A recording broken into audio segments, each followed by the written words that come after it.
Καλό απόγευμα κυρίες και κύριοι, καλώς σας βρίσκουμε στα παραπολιτικά 90,1. Κυριακή 23 Νοεμβρίου, 4 λεπτά μετά τις 4, είμαι ο Βαγγέλης Κιούσης. Είναι η εκπομπή Μότοραν Ταξιδεύοντας, όπως κάθε Κυριακή 4 με 5 το απόγευμα. Με τον κύριο Νίκο Μπισμπίκη σήμερα απέναντί μου στη ρύθμιση του ήχου και την ραδιοσκηνοθεσία, την κυρία Κατερίνα Πλατή στη δημοσιογραφική παραγωγή. Ο κύριος Θανάσης Βούτσινος επιλέγει την πολύ ιδιαίτερη μουσική που θα ακούσουμε σήμερα μαζί.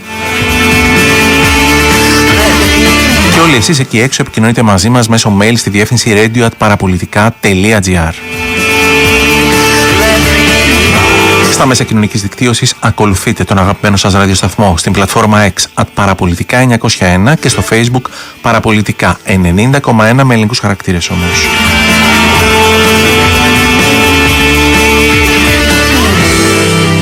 Καλό απόγευμα στους συναδέλφους μου στα περιφερειακά ραδιόφωνα που αναμεταδίδουν το πρόγραμμα των παραπολιτικών οπουδήποτε στην Ελλάδα. Καλό απόγευμα στους ακροατές τους. Σήμερα έχω τη μεγάλη χαρά να φιλοξενώ εδώ στο ραδιοθάλαμο των παραπολιτικών τον κύριο Κωνσταντίνο Μενούνο. Είναι χορευτής, ηθοποιός, δάσκαλος χορού, προφανώς και χορογράφος. Κύριε Μενούνο, καλησπέρα, καλώς ήρθατε στα παραπολιτικά. Καλησπέρα, καλώς σας βρήκα.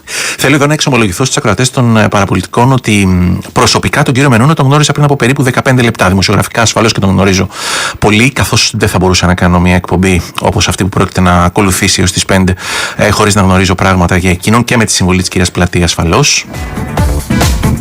Στην πορεία θα ανακαλύψετε ότι εκτός από τους παραδοσιακούς ρόλους που μπορεί να έχει ένας ηθοποιός όπως ο κύριος Μενούνος, έχει και 2-3 κόντρα ρόλους οι οποίοι εμένα μου αρέσουν πάρα πολύ. Ακόμη και οι προορισμοί για τους οποίους θα μιλήσουμε σήμερα είναι εντελώς διαφορετικοί ανάμεσά τους. Στην πρώτη συζήτηση και ενημέρωση έπεσε πάνω στο τραπέζι η Ιερά Πόλη του Μεσολογγίου. Και μου έκανε πολύ μεγάλη εντύπωση. Έχω πολλά χρόνια να επισκεφθώ το Μεσολόγγι. Ήθελα να αντιληφθώ τι είναι αυτό που κάνει τον κύριο Μενούνο να μιλά τόσο ένθερμα για αυτή την πόλη, πέραν ασφαλώς της καταγωγής που έχει από αυτή. Δεν θα μιλήσω τώρα για το τάγκο και την Αργεντινή, θα μεταθέσω την αναφορά λίγο αργότερα. Θέλω να ξεκινήσω το Μεσολόγγι. Μου άρεσε πάρα πολύ το βίντεο που είδαμε την παραδοσιακή φορεσιά, αλλά αφήνω σε εσάς να ξετυλίξετε την ιστορία, τη σχέση σας με αυτή την πόλη. Ναι, κύριε Κιούση, αυτή η πόλη για μένα, σαφώς όπως και για όλο τον κόσμο, είναι πολύ δυνατά μέσα συναισθηματικά στις ψυχές μας λόγω της μεγάλης ιστορίας που κουβαλάει. Της πολύ μεγάλης ιστορίας που κουβαλάει, αλλά για μένα ένα περισσότερο συναισθηματικά είναι γιατί εκεί γεννήθηκε η μητέρα μου, ήταν όλοι οι προγονείς μου, ζήσανε δυνατές οικογενειακές στιγμές. Κάποια παιδικά μου χρόνια και εγώ πηγαίνοντας εκεί, ελάχιστα βέβαια το καλοκαίρι όπως κάνουμε όλοι στα χωριά μας και στις πόλεις μας, και έτσι μου είχε αφήσει μια πολύ έτσι όμορφη ανάμνηση όλο αυτό.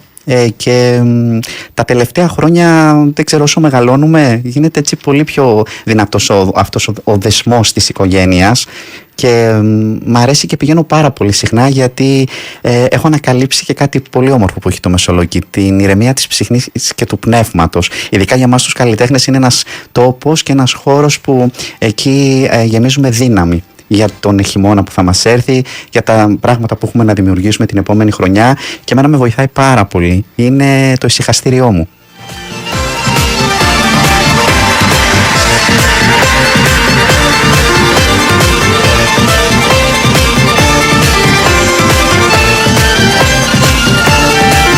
Άρα λοιπόν, έτσι όπως το περιγράφετε, θα σας κάνω την πολύ απλή ερώτηση.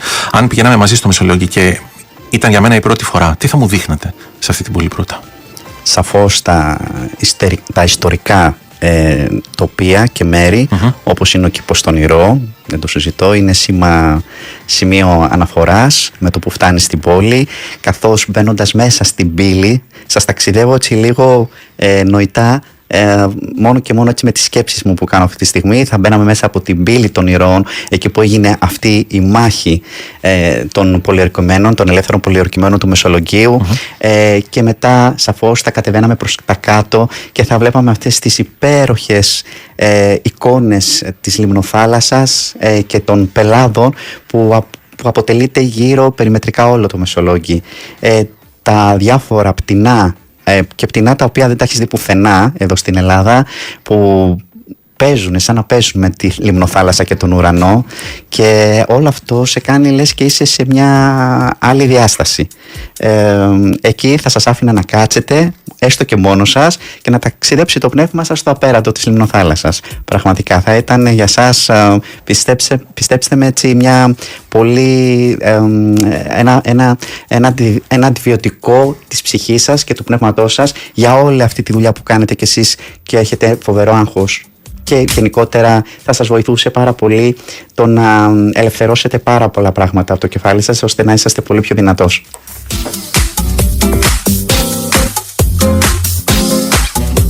Πώς συνδέεται αυτό με ένα βίντεο που κάνατε πρόσφατα, με αυτή την γνωστή παραδοσιακή φορεσιά, το οποίο μάλλον ως βίντεο εξελίχθηκε σε ντοκιμαντέρ μικρού μήκους, βραβεύτηκε, είδαμε νωρίτερα εδώ το βραβείο γι' αυτό. Πώς κάνατε το άλμα για να φτάσετε εκεί, κύριε Μενονού? Κύριε Κιούση, αυτό δεν ήταν τελείως, πραγματικά, το καταθέτω με όλη την αλήθεια μου, ήταν τελείως αυθόρμητο. Επειδή δεν είχα ποτέ παρελάσει στην έξοδο Μεσολογγίου που γίνεται κάθε χρόνο στην Αναπαράσταση, όταν άρχισα να πηγαίνω πολύ πιο συχνά τώρα τα τελευταία 5 χρόνια, αποφάσισα, πρέπει να ήταν το 22 αν δεν κάνω λάθος, το 21-22 κάπου εκεί, αποφάσισα να παρελάσω. Και ήθελα έτσι να βιώσω πάλι όλο αυτό που γινόταν όπως παλιά, που βγαίναν από τα σπίτια, τα πατρογονικά σπίτια, και ντυνόντουσαν με τις φορεσιές τις παραδοσιακές του ελεύθερου πολυερκημένου, για να μπορούμε να συμμετέχουμε στις παρελάσεις. Γιατί πάντα εκεί ντυνόντουσαν μέσα από τα σπίτια για να μπορούν να ξεκινήσουν όλη την πορεία μέχρι να φτάσουν στο χώρο που θα γινόταν και θα ξεκινούσε η παρέλαση. Αυτό ήθελα να το νιώσω κι εγώ.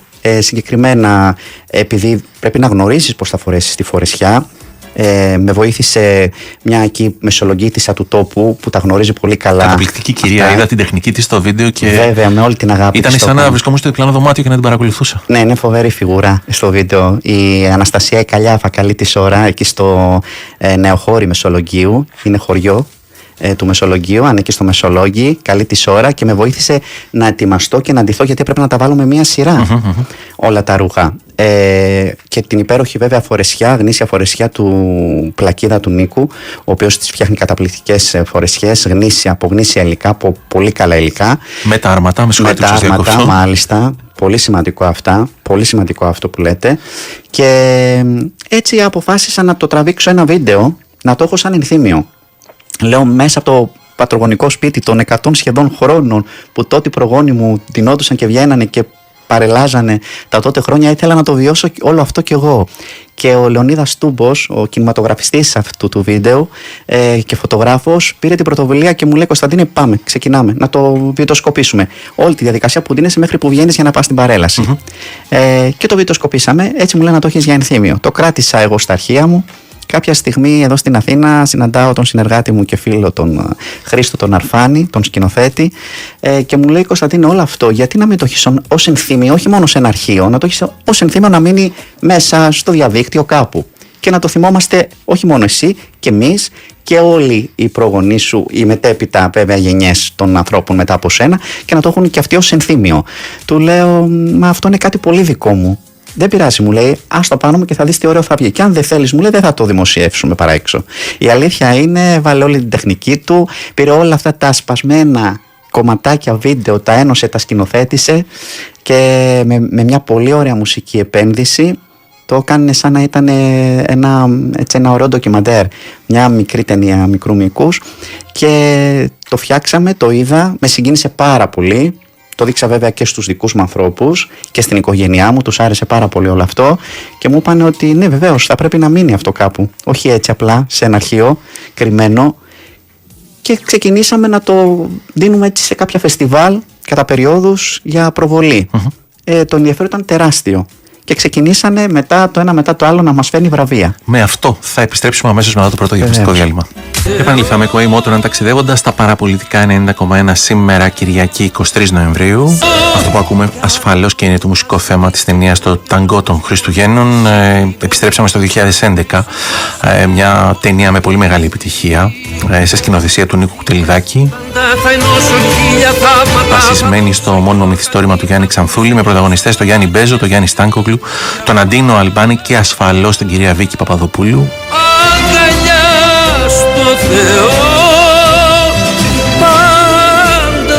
Αφορμή για αυτό το άκουσμα σήμερα είναι η παρουσία του κυρίου Κωνσταντίνου Μενούνου στο ραδιοθάλαμο των παραπολιτικών, χορευτής, ηθοποιός, χορογράφος, ένας άνθρωπος που έχει πολύ ιδιαίτερη σχέση με το αργεντίνικο τάγκο.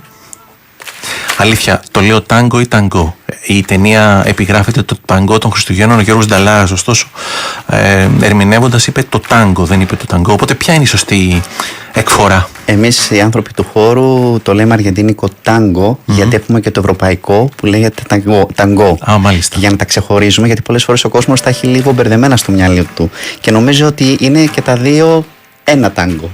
Και έτσι, για να τα ξεχωρίζουμε, λέμε το αργεντίνικο τάγκο και το ευρωπαϊκό ταγκό. Για να μην αφήνουμε κρεμότητες, θέλω εδώ να κλείσουμε την αναφορά μας πριν το διαφημιστικό διάλειμμα στο Μεσολόγγι και σε αυτό το προσωπικό βίντεο το οποίο έγινε ντοκιμαντέρ, το οποίο βραβεύτηκε. Ναι, θα ήθελα να κλείσουμε έτσι για να σας πω ότι μέσα από αυτό, κύριε Κιούση, πραγματικά είναι μια κατάθεση της δικής μου ψυχής, που από ό,τι βλέπω αντέχει στο χρόνο, και συγκεκριμένα αυτό το έργο δεν αποτελεί απλώς μια ιστορική αναδρομή, εννοείται, είναι περισσότερο για μένα μια βιωματική αφήγηση, και το οποίο εντωμεταξύ, επειδή και φέρω ρίζες από την Ιερά Πόλη του Μεσολογγίου, ξεφεύγει από τα στεγανά της απλής καταγραφής. Είναι σε μια εποχή που η ιστορική μνήμη αναζητούσε σύγχρονους τρόπους έκφρασης, και η ταινία αυτή το τόλμησε και συνδέει το τότε με το τώρα. Ήθελα να δώσω έδωσα, χωρίς να το καταλάβω καν, δώσαμε ένα τέτοιο ύφος. Και έτσι, με την αυθεντική αυτή φορεσιά που φόρεσα οπλισμένος, με όλο το σεβασμό του απογόνου μου, περπάτησα αυτά τα ιερά χώματα αυτού του τόπου, όχι ως βέβαια ηθοποιός, αλλά ως σύμβολο του σύγχρονου Έλληνα που υποκλίνεται στο μεγαλείο των προγόνων του. Καταλαβαίνω. Και το ευχάριστο ποιο είναι, ότι αυτό το μικρής ταινίας ντοκιματέρ έχει γίνει μια διαρκής ιδέα για τον κόσμο και για τους πολίτες εκεί, αλλά και για ανθρώπους που έχει δώσει πολύ μεγάλη, πολλές ιδέες για να δημιουργηθούν και άλλα τέτοια βίντεο.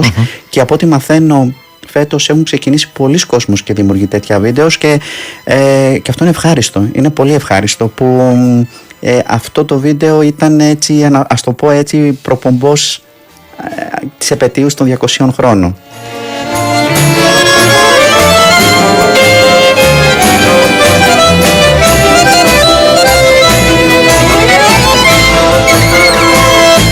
Ας ανοίξουμε λοιπόν τώρα το κεφάλαιο χορός και τάγκο στη ζωή σας. Αναρωτιέμαι, ποια ήταν η στιγμή που σας έκανε να αντιληφθείτε ότι εγώ αυτό θέλω να κάνω στη ζωή μου, θέλω να χορεύω για πάντα? Να σας πω την αλήθεια, εμένα μου ήρθε μοιραία όλο αυτό, γιατί το έκανα παράλληλα. Έχω σπουδάσει οικονομικά, διοίκηση επιχειρήσεων, είχα ξεκινήσει να δουλεύω πάνω σε αυτό το επάγγελμα. Παράλληλα έκανα όμως και αυτό σαν μια απασχόληση. Ποτέ όμως δεν το περίμενα ότι θα ασχοληθώ και θα ήταν το κυρίως μου επάγγελμα. Τότε με την τρομερή τότε που είχαμε οικονομική κρίση, τότε στην πολυεθνική αυτή εταιρεία που δούλευα και εργαζόμουν, έγινε μια απόλυση μαζική, και τότε από το 2010 και μετά είπα, μήπως αυτό το δεύτερο που το έκανα σαν μια απασχόληση είναι το πρώτο. Και ήταν και ένας άνθρωπος, θυμάμαι τότε, στο ανθρωπίνο δυναμικό της εταιρείας εκείνης, καλή του ώρα, που το γνώριζε ότι έκανα παράλληλα και αυτό, και μου λέει, Κωνσταντίνε, εσύ πιστεύω, επειδή μου λέει, εγώ ξέρω και είμαι διορατικός σε τέτοια πράγματα, τη δουλειά του ήταν υπεύθυνος ανθρωπίνου δυναμικού, μου λέει, εσύ πιστεύω ότι η πορεία και η ζωή σου είναι προς τα εκεί. Άνοιξε τα φτερά σου, φύγε από εδώ και θα δεις, μου λέει, που θα ανοίξει μια πόρτα μετά την άλλη.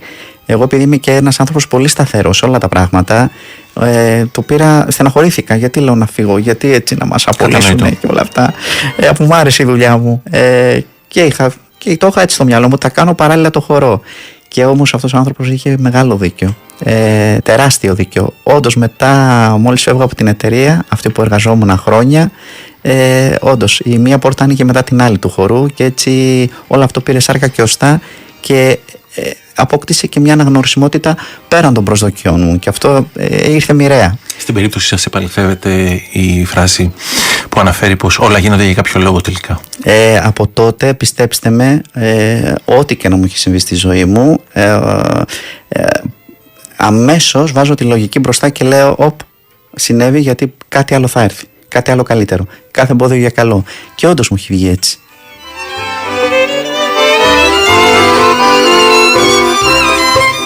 Ωραία η ενασχόληση με το χορό, αλλά ειδικά με το τάγκο, πώς μπήκε αυτό στη ζωή σας? Πώς είπατε ότι αυτό με αφορά περισσότερο από κάθε τι άλλο? Προφανώς και διδάσκετε άλλους χορούς, σύγχρονους και μη, ευρωπαϊκούς και μη. Και Λάτιν και ευρωπαϊκούς χορούς και ελληνικούς λαϊκούς από όλη την Ελλάδα, παραδοσιακούς, ζεμπέκικο, χασάπικο και αργεντίνικο τάγκο. Η εξειδίκευσή μου βέβαια είναι στο αργεντίνικο, στους Λάτιν και ευρωπαϊκούς χορούς. Εκεί έχουμε τα πτυχία μας για να είμαστε και σωστοί και να τα λέμε τα πράγματα με το όνομά τους. Το αργεντίνικο τάγκο όμως φέτος έτσι περισσότερο, δεν ξέρω, μίλησε και εμένα περισσότερο στην ψυχή μου. Βέβαια βάσει των αναγκών του κόσμου, αφού γκράστηκα τις ανάγκες του κόσμου και την αγάπη του κόσμου για αυτό το είδος φέτος. Από πέρσι το είχα λίγο ψηλιαστεί, αλλά φέτος ακόμη περισσότερο και περισσότερο από τον ανδρικό πληθυσμό που μου κάνει φοβερή εντύπωση. Με συγκίνησε η κίνηση το να μπορεί να έρθει πολύς ανδρικός πληθυσμός και να μάθει χορό, που μέχρι τώρα ναι μεν ερχόντουσαν, αλλά ήταν λίγο πιο διστακτικοί άντρες από τις γυναίκες το να μάθουν κάποιο είδος χορού. Σε αυτό όμως τους βλέπω πάρα πολύ έτσι, δεν ξέρω, μιλάει στην ψυχή τους, στην καρδιά τους, το έχουν, λες και το έχουν μέσα τους τόσο πολύ, παρόλο που να πω ότι ήταν από την Αργεντινή, να πω εντάξει, αλλά παρόλα αυτά δεν ξέρω, τους ταξιδεύει. Ίσως τους ταξιδεύει προς αυτά τα μέρη και τους βλέπω ότι νιώθουν πάρα πολύ ωραία. Και αυτό είναι οι ενέργειες καμιά φορά των ανθρώπων, η ανταλλαγή των ενεργειών. Αυτό μου κάνει και εμένα το αίσθημα και την ανάγκη να το ενισχύσω όλο αυτό και να το κάνω φέτος πολλές περισσότερες ώρες από ό,τι κάνω τα υπόλοιπα είδη χορού. Εσείς δεν διδάσκετε απλώς τάγκο όμως, διδάσκετε ένα χορό ο οποίος βγαίνει από την αίθουσα της σχολής στους δρόμους. Δεν είναι μια παραδοσιακή διαδικασία που εγώ, για παράδειγμα, φοβούμενος να εκτεθώ στον κόσμο, παίρνω απόφαση να κάνω πραγματικότητα την επιθυμία μου και να έρθω στην σχολή που βρίσκεστε για να μάθω χορό. Πηγαίνετε αυτή τη διαδικασία βήματα παραπέρα. Πώς το κάνετε, κύριε Μενούν, αυτό? Καταρχήν φέτος αποφάσισα να μην είμαι σε κάποια σχολή χορού, να είμαι σε έναν χώρο πολιτισμικό, έτσι που και ο τίτλος του και μόνο τα λέει όλα, που λέγεται Φυσάει Κότρα. Και έτσι είναι μια μικρή επανάσταση αυτός ο τίτλος και για μένα καλλιτεχνικά να κάνω αυτή τη διαφορά φέτος εσωτερικής ανάγκης. Σίγουρα βέβαια αυτό που είπατε προηγουμένως, ότι δεν θα πηγαίνατε ποτέ κάπου εσείς το να βγείτε στον δρόμο. Θεωρήστε το συστολή, όχι κάτι άλλο. Θα ήταν μια συστολή. Ναι. Πιστέψτε με ότι θα σας έκανα να την ξεχάσετε αυτή τη συστολή τελείως και να νιώσετε τόσο όμορφα και να το θέλετε και από μόνο σας να βγείτε έξω. Να μου πείτε τώρα αυτό πώς το καταφέρνω.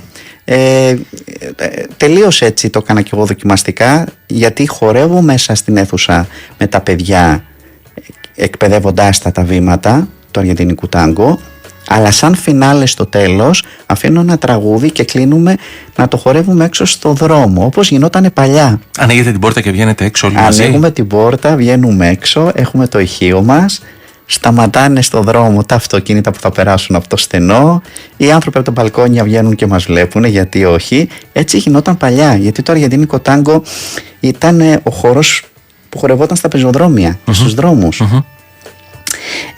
Κυρίως επίσης σε γειτονιές, και είμαστε σε τοποθεσία που είναι γειτονιά. Είμαστε εκεί στην παλιά Κοκκινιά του Πειραιά, κοντά πλησιών, βέβαια πολύ κοντά πλησιών στο μετρό της Νίκαιας. Είναι και η πρόσβαση πολύ εύκολη σχετικά, και μάλιστα αυτό βάσει ιστορίας τώρα που σας λέω ήθελα να το αναβιώσω, δηλαδή να βγαίνουμε και να χορεύουμε και να κάνουμε το μάθημα χορού, έστω και το ένα τραγούδι αυτό το τέλος σαν φινάλε, έξω στον δρόμο, για να όλη αυτή την ιστορία που τους έχω διηγηθεί στους ανθρώπους που έρχονται και κάνουν χορό, να τη βιώσουν και μέσα από την πραγματικότητα. Είναι μια μαγεία όλο αυτό.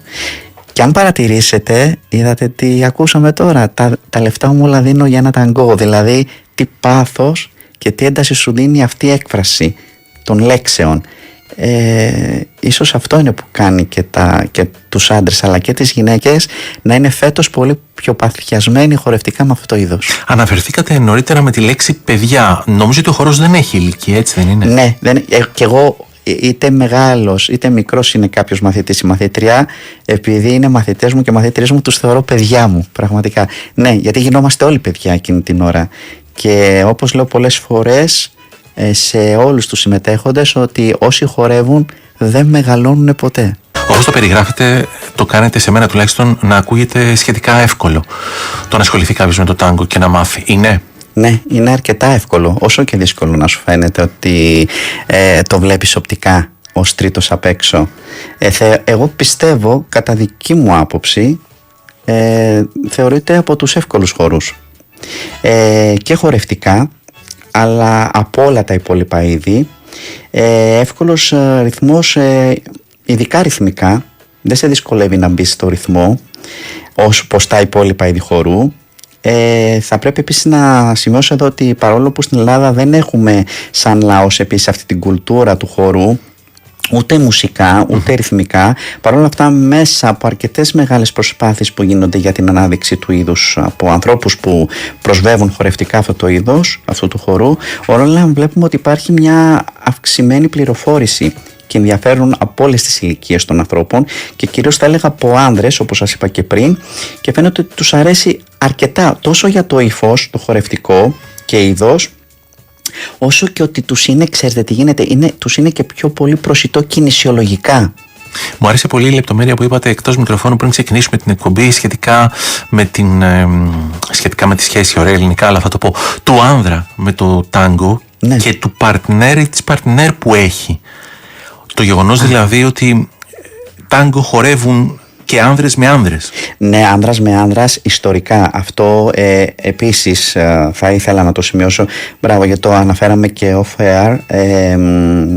Παλιότερα, εκτός ότι το χορεύανε στις πλατείες και στις γειτονιές και στους δρόμους, χορευόταν μόνο από άνδρες αποκλειστικά. Αλλά κάτι που πολλοί δεν γνωρίζουν σήμερα. Ναι, αλλά χορευόταν ανάμεσα σε δύο άντρες, ανάμεταξύ τους, αλλά για τη διεκδίκηση μιας γυναίκας. Δηλαδή, ποιος θα βγάλει χορευτικά το πιο δυνατό συναίσθημα πάθους και έντασης, χορευτικής δύναμης δηλαδή, με σκοπό την διεκδίκηση μιας γυναίκας, σαν να γινόταν στην ουσία, πώς να σου το πω, μια χορευτική μονομαχία, μάχη. Ναι. Μια χορευτική μονομαχία.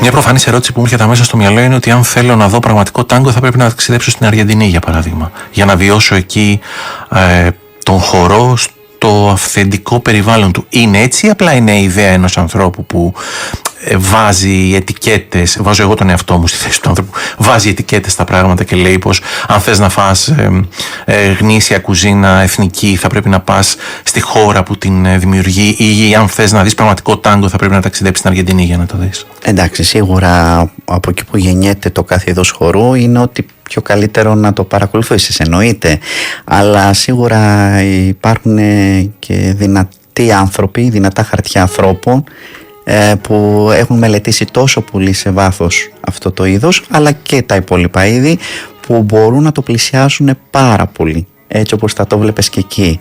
Φτάνει ο κόσμος να έχει τη σωστή κρίση και να κάνει τη σωστή επιλογή. Με όποια παρτνέρ και αν χορέψετε τάγκο, προφανώς όποια δυναμία και αν έχει εκείνη, εσείς θα καταφέρετε να την καλύψετε. Το γεγονός ότι εγώ θα μάθω ή θέλω να ασχοληθώ με το τάγκο, πώς επηρεάζει τη δική μου διάθεση γι' αυτό η γνώση της παρτνέρ μου, κύριε Μενονό? Εννοείται για να τη γνωρίζετε εκ των προτέρων. Το ένα είναι αυτό. Το δεύτερο είναι εκείνη να γνωρίζει καλύτερα το χορό από ότι εγώ, σωστά. Ή αν πρέπει το ζευγάρι να βρίσκεται στο ίδιο επίπεδο. Αυτό εννοώ. Κοιτάξτε, να δείτε, καλό θα είναι βέβαια όσον αφορά το επίπεδο να γνωρίζει λίγο περισσότερα πράγματα ο καβαλιέρος. Γιατί αν μια ντάμα δεν πολύ γνωρίζει πολλά πράγματα, η κατεύθυνση του καβαλιέρου θα την οδηγήσει, που είναι πολύ σημαντικό. Σε πολύ λιγότερο ποσοστό, σαφώς θα μπορεί και μια ντάμα να κατευθύνει έναν λίγο πιο άπειρο καβαλιέρο, αλλά δεν θα φαίνεται τόσο ωραία οπτικά έξω στους τρίτους. Τώρα όσον αφορά αν πρέπει να γνωρίζεις την δάμα σου ή αντίστοιχα τον καβαλιέρο σου, σίγουρα άμα γνωρίζεις τον άνθρωπό σου ή τον φίλο σου ή τη φίλη σου περισσότερο από έναν άνθρωπο που συναντάς και γνωρίζεις πριν 5 λεπτά, δεν υπάρχει άλλη είδους χημεία. Έτσι είναι και στο χορό. Σίγουρα θα είναι καλύτερη η χημεία σου, τόσο χορευτικά όσο από θέμα και πρακτικής και χημείας χορευτικής, αλλά και χημείας συναισθηματικής, για την στιγμή τουλάχιστον, όπως λέω εγώ, γιατί εμένα προσωπικά μετράει πάρα πολύ το συναίσθημα. Πάντα όταν χορεύω με μία ντάμα και είναι να παρουσιαστώ κάπου, τουλάχιστον επαγγελματικά, δεν ξέρω βέβαια αν συμβαίνει αυτό στους υπόλοιπους συναδέλφους, μπορεί και να συμβαίνει, αλλά είμαι αυτής της ιδιοσυγκρασίας. Της λέω, μου επιτρέπεις να σε ερωτευτώ έστω και για 2 λεπτά, που είναι η χορογραφία μας.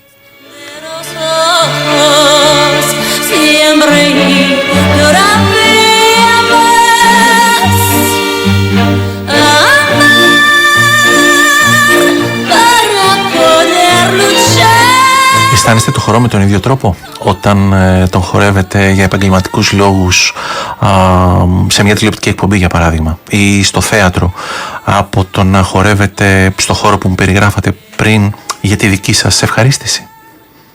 Ναι, το ίδιο. Θα το πιστέψετε ότι το ίδιο αισθάνομαι εκείνη τη στιγμή. Με τα ίδια δυνατά συναισθήματα. Γιατί μάλλον...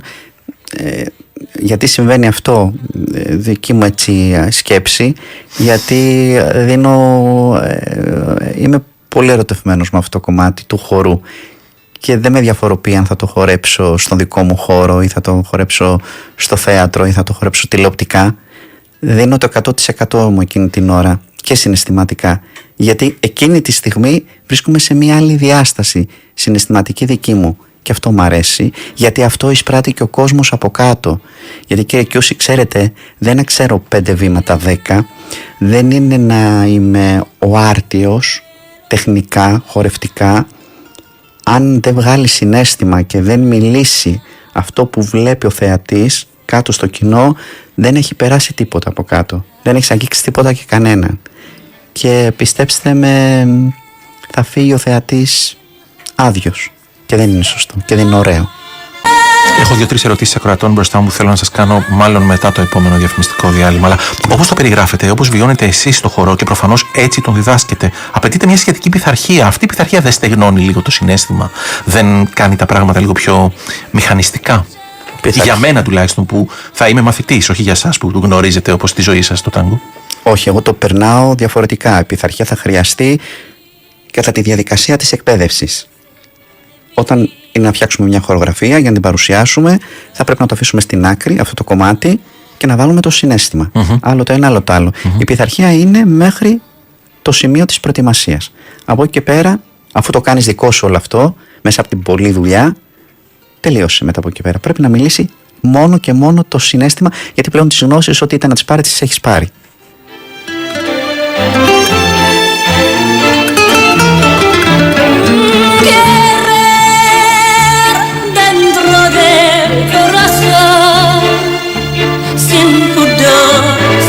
Στέκομαι στην αναφορά ακροατή που ρωτά πώς σκεφτήκατε να βγείτε στο δρόμο. Το είχατε δει κάπου, το είχατε σχεδιάσει στην αρχή της πορείας σας? Θέλατε, ανακαλύψατε στην πορεία της ενασχόλησης με το συγκεκριμένο χορό ότι θα είναι καλό για όλους και για σας να βγείτε στο δρόμο για να το δει περισσότερος κόσμος το αποτέλεσμα της δουλειάς σας? Να σας πω κάτι, ό,τι κάνω δεν το κάνω με σκοπιμότητα, πιστέψτε με. Το κάνω πρώτα δικής μου συναισθηματικής ανάγκης, για να βιώσω. Είναι πάλι όπως και με το ντοκιματέρ, την ταινία μικρού μήκους, την έξοδο Μεσολογγίου. Είναι έτσι το πώς το βιώνω εγώ αυτή τη στιγμή, χωρίς να ακουστεί εγωιστικά. Και θέλω πάντα να ταξιδεύω και σε μια άλλη εποχή που γινόταν αυτό που γινότανε, το οποίο μέχρι τώρα δεν το είχα εισπράξει από πουθενά, από κανέναν χώρο που ήμουνα, από κανέναν άνθρωπο γύρω μου. Και επειδή είδα ότι πάνω στη συζήτηση και στην εξέλιξη του τμήματος που έχω κάνει αυτή τη στιγμή του αργεντινικού τάγκο, συζητώντας με τα μέλη αυτό το ιστορικό στοιχείο του αργεντινικού που βγαίναν παλιά στις πλατείες και στους δρόμους και χορεύανε, και αφού το αποφασίσαμε να το κάνουμε και εμείς για να δούμε πώς μπορεί να ήτανε και ήταν θετικοί και οι άνθρωποι, λέω Πάμε, θα το κάνουμε μαζί, να το βιώσουμε όλοι μαζί. Και έτσι έγινε. Άρα ήταν πολύ συμμετοχική απόφαση. Ναι, ναι, και συναισθηματική έτσι η ανάγκη.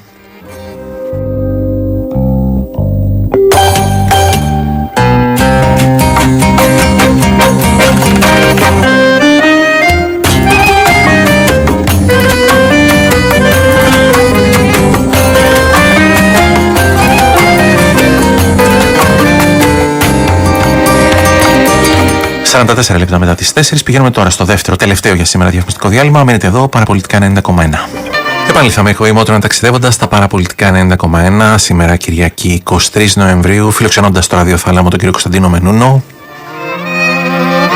Χορευτή, ηθοποιό, χορογράφο. Ξεκινήσαμε από την Ιερά Πόλη του Μεσολογγίου και την ψυχική ανάταση που δημιουργεί στον καλεσμένο μας, σε βαθμό που μας προτρέπει να επισκεφθούμε το Μεσολόγγι για να βιώσουμε αυτό που βιώνει εκείνος εκεί. Και συνεχίσαμε με το τάγκο, που θα έλεγα ότι αν δεν είναι όλη σας η ζωή, είναι ένα πολύ μεγάλο κομμάτι της ζωής σας, κύριε Μενούνο, σωστά? Ναι, ναι, αρκετά μεγάλο κομμάτι, γενικά ο χορός. Παρόλο που προέκυψε, σας λέω και πάλι, τελείως μοιραία. Δεν θα έλεγα τυχαία, μοιραία. Γιατί καμιά φορά είναι η ζωή πώς μας πάει. Όχι εμείς πώς το πάμε το καράβι της ζωής. Σίγουρα, γενικότερα, εγώ μ' αρέσει να λέω τη λέξη καλλιτέχνης. Ο άνθρωπος που είναι καλλιτέχνης στη ζωή του, είναι καλλιτέχνης και στη δουλειά του, είναι καλλιτέχνης παντού. Έχω έτσι αυτή την άποψη έχω, όταν ακούω τη λέξη καλλιτέχνης. Αυτό πολλές φορές με θλίβει στους χώρους καλλιτεχνικούς, όταν βλέπω άγρια πράγματα και άγριες καταστάσεις, γιατί θεωρώ ότι ο καλλιτέχνης πρέπει να είναι ακόμη πιο πολιτισμένος και σαν άνθρωπος, και στη ζωή του την προσωπική αλλά και στην επαγγελματική. Μα στην άδεια την πίστα. Μεταφέρω ερώτηση ακροατή, αν μπορούσατε να στήσετε, αν ρωτάω ο ακροατής, μια παράσταση τάγκο οπουδήποτε στον κόσμο, σε ποιο σημείο θα ήταν, ποιο σημείο θα επιλέγατε και γιατί θα επιλέγατε αυτό? Να πω κάποιο κόντρα σημείο. Να πείτε αυτό που έχετε στο μυαλό σας. αν ήταν ένα κόντρα μέρος, θα ήταν στο μέρος που πάω και περνάω πάρα πολύ ωραία, στην Ιερά Πόλη Μεσολογγίου. Μα νόμιζα θα μου λέγατε το φυσάει κόντρα. Αλλά που θα είχε τίτλο Φυσάει κόντρα. Δεν έχετε χορέψει τάγκο στο Μεσολόγγι? Όχι. Ενώ υπήρχε και υπάρχει μια ιδέα, γιατί επειδή έκανα κάποια περίοδο τηλεοπτικά μαθήματα χορού σε κάποιους τηλεοπτικούς σταθμούς, είχαμε κάτσει και είχαμε σκεφτεί να κάνουμε και κάποια γυρίσματα και στην Ιερά Πόλη Μεσολογγίου με τους κατοίκους εκεί, σε εξωτερικούς χώρους. Ταυτόχρονα θα δείχναμε και κάποια μέρη του Μεσολογγίου, έτσι ωραία τοπία και μέρη, αλλά εν τέλει δεν το οργανώσαμε όπως έπρεπε να το οργανώσουμε και έτσι δεν το έχουμε ακόμη καταφέρει να το κάνουμε. Η ιδέα και η σκέψη υπάρχει. Ας ευελπιστούμε ότι θα την κρατήσουμε στα δικά μας κεφάλια, δεν θα μας την πάρει κανείς και θα την υλοποιήσουμε κάποια στιγμή, αλλά εγώ βέβαια το έχω πει. Στον καθρέφτη με αίμα, κάθε νύχτα στο στέμα. Όσοι ζουνε στα φώτα, με την ίστα την νότα. Επόμενη ερώτηση ακροατή. Τι θα λέγατε σε κάποιον, προφανώς τον ακροατή μας, ο οποίος ντρέπεται να σηκωθεί να χορέψει? Θα του έλεγα ότι σε μένα δεν ισχύει αυτό και το λέω με κάθε ειλικρίνεια, γιατί μου είχε έρθει ο άνθρωπος που είχε δύο δεξιά που λέμε πόδια, δύο αριστερά πόδια. Καμία αρμονία εννοείται? Καμία αρμονία. Είχε έρθει άνθρωπος που δεν τον είχε δει ποτέ η μητέρα του να χορεύει.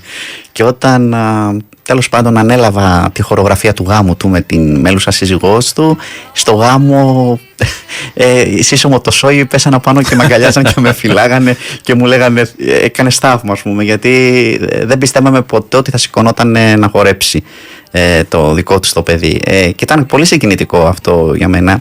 Και ξέρετε, μετά από εκεί πέρα καταλαβαίνεις κιόλας ότι κάτι κάνεις καλά στη δουλειά σου. Δηλαδή εκεί διαπιστώνεις πράγματα. Μέσα από τη δουλειά σου διαπιστώνεις αν είσαι κάπου καλός ή αν δεν είσαι. Και καθημερινά λαμβάνω τέτοιου είδους μηνύματα, όπως είναι το κομμάτι της μεταδοτικότητας, που εγώ δεν μπορούσα να το γνωρίζω αυτό, αν έχω μεταδοτικότητα απέναντι στον οποιοδήποτε μαθητή μαθήτρια. Και μόλις είδα ότι άνθρωποι που μέσα από τα κιόλας 3 πρώτα μαθήματα μπορούσαν και χορεύανε, έστω και στοιχειωδώς, αυτό ήταν μεγάλο άλμα για έναν άνθρωπο που δεν ήξερε να χορεύει. Και κατάλαβα ότι η μεταδοτικότητα είναι το πιο σημαντικό. Μιλώντας για μεταδοτικότητα και ανακαλώντας τη μνήμη μου πριν τη λέξη συναίσθημα που αναφέρατε, πώς συνδυάζεται ο χορός με την ηθοποιία? Είστε πρώτα χορευτής, χοροδιδάσκαλος, χορεογράφος ή πρώτα ηθοποιός? Και το ένα ενισχύει το άλλο? Πάντα. Αυτό είναι το πιο ιδανικό. Κοιτάξτε να δείτε, η σκηνή του θεάτρου τι απαιτεί. Λέμε χορεύω, παίζω, τραγουδάω. Τα βάζω εγώ αυτή τη σειρά. Με αυτή τη σειρά, αλλά δεν είναι τα βάζω εγώ. Έτσι έχει ακουστεί από πολύ παλιότερα, ότι το θέατρο, η σκηνή, για να μπορεί κάποιος να είναι αξιοπρεπέστατος και να μπορεί να πληρεί όλες τις απαιτήσεις σε μια θεατρική παράσταση, πρέπει, που λέμε, να ξέρει να παίζει, να χορεύει και να τραγουδάει, ή να χορεύει, να παίζει και να τραγουδάει. Από τη στιγμή που έχεις όλο αυτό το πακέτο, είναι μεγάλο προσόν. Δεν το συζητώ. Σαφώς ξεκίνησα πρώτα από το χώρο, αυτό αναμφισβήτητα. Κατόπιν ήρθε, στην πορεία ήρθε η υποκριτική. Και αυτό πάλι μοιραία. Δηλαδή δεν είχα σκοπό να ακολουθήσω την υποκριτική. Να υποθέσω ότι κάπως στις παραστάσεις που επιλέγετε να εμφανιστείτε, η μουσική παίζει κυρίαρχο ρόλο στην επιλογή σας? Όχι, καθόλου. Γιατί ακούω τα πάντα και ως επαγγελματίας, όχι μόνο φίλο, πρέπει και χρειάζεται να έχω τη γνώση και την εμπειρία όλων των ειδών μουσικής. Με την ευκαιρία που θα σας δούμε ή που σας βλέπουμε αυτή την εποχή, τι πρέπει να περιμένουμε τις επόμενες εβδομάδες, τους επόμενους μήνες? Κοιτάξτε, θυμάμαι την περσινή σας πορεία, αλλά θα την αναφέρετε εσείς. Πέρσι. Κοιτάξτε, τώρα με πιάνετε και λίγο εξαπίνη. Σε αυτό ακόμη δεν έχουμε σταθεροποιήσει τα πράγματα πώς θα είναι.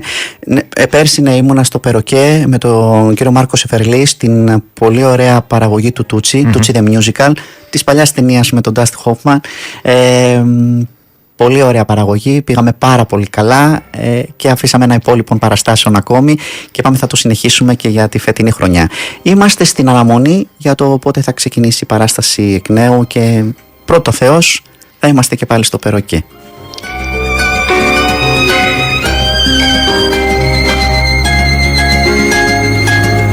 Έχουμε σχεδόν 180 δευτερόλεπτα πριν σας ευχαριστήσω για την παρουσία σας σήμερα εδώ στα Παραπολιτικά 90,1 και υπάρχει μια ερώτηση που μου αρέσει πάρα πολύ. Ρωτήστε παρακαλώ τον κύριο Μενούνο αν υπάρχει ελληνικό ισοδύναμο του τάγκο. Ποιος χορός? Φαντάζομαι ότι έτσι αυτό εννοεί ο ακροατής μας ή η ακροάτρια μας. Ποιος χορός ελληνικός είναι πιο κοντά στο τάγκο και στο συναίσθημα που βγάζει? Όχι, είναι μιας άλλης κουλτούρας τελείως διαφορετικής, δεν το συζητώ. Παρόλο που αγαπώ πάρα πολύ τους παραδοσιακούς χορούς, γιατί από εκεί ξεκίνησα. Όσο και περίεργο να σας φανεί, ξεκίνησα από ποντιακούς χορούς. Παρόλο που δεν έχω καμία σχέση με το πόντο. Και μετά έμαθα τους πάντες, τα πάντα από όλη την Ελλάδα, τους παραδοσιακούς χορούς, και είναι τιμή και καμάρι μου. Μ' αρέσουν πάρα πολύ οι παραδοσιακοί. Είναι το ξεκίνημά μου, είναι η αφετηρία μου. Μετά ήρθαν τα Latin και ευρωπαϊκή χορή και το αργεντινικό τάγκο, αλλά εντάξει, δεν μπορούμε να πούμε ότι είναι σε κάτι, είναι άλλο πράγμα, άλλα συναισθήματα. Δύο τελευταίες ερωτήσεις. Η πρώτη είναι, πείτε μου ένα ελληνικό χορό πέραν των παραδοσιακών που σας ενθουσιάζει. Ζηλεύω τους ανθρώπους που χορεύουν ζεϊμπέικικο και το ζουν. Φαίνεται αυτό που είπατε πριν, ότι όταν ο άλλος χορεύει και το ζει, φαίνεται στον τρόπο που χορεύει. Οπότε... άσχετα από τα βήματα. Ναι, πολλές φορές δεν βλέπετε ένα ζεϊμπέικικο βηματολογικά, ωραίο, ρυθμικό. Καλά, ρυθμικό πρέπει να είναι πάντα το ζεϊμπέικικο, δεν το ζητώ και όλοι οι χώροι. Αλλά πολλές φορές δεν βλέπετε κάποιον να χορεύει ένα δικό του τελείως, με ένα δικό του τρόπο ζεϊμπέικικο, αλλά να το ζει. Και να είναι τρομερός. Και να βλέπεις κάποιος να κάνει αυτό που λέμε βήματα παπάδες. Και να λες τώρα, συγγνώμη, βλέπω τη λίμνη των Κύκνων, μην βλέπω κάποιον να χορεύει ζεϊμπέικικο. Λοιπόν, εντάξει, όχι, δεν έχει να κάνει. Αυτό που λέτε, όταν άλλος καταθέτει ψυχή και είναι και στο ρυθμό, αξιοπρεπέστατα στο ρυθμό, είναι για πολλά χειροκροτήματα. Όπως λέω κιόλας, όταν μια γυναίκα χορέψει ένα πολύ καλό ζεϊμπέικικο, που είναι κόντρα ρόλος για τη γυναίκα χορευτικά τις περισσότερες φορές, είναι για πολλά χειροκροτήματα. Τελευταία ερώτηση, έχετε 10 δευτερόλεπτα, είναι πολύ απλή η απάντηση. Τώρα, ανοίγοντας την πόρτα των παραπολιτικών του στούντιο, εννοώ, Κυριακή απόγευμα 5 η ώρα, πού θα θέλατε να βρεθείτε? Θα ήθελα να είχα πάει έτσι με καλούς φίλους και καλές φίλες και να χορεύαμε κάπου έξω στην παραλιακή ένα αργεντινικό τάγκο. Σας ευχαριστώ πολύ που ήσασταν σήμερα εδώ. Να είστε καλά και ευχαριστώ για το χρόνο σας. Ευχαριστούμε όλους εσάς για την επικοινωνία, την παρέα, ασφαλώς τον κύριο Νίκο Βυσπίκη για τη ρύθμιση του ήχου και την ραδιοσκηνοθεσία σήμερα, την κυρία Πλατή για την δημοσιογραφική παραγωγή και τον κύριο Θανάση Βούτσινο για τη μουσική που επέλεξε. Μέχρι την επόμενη Κυριακή, λίγα λεπτά μετά τις 4, να είστε όλοι καλά. Γεια σας.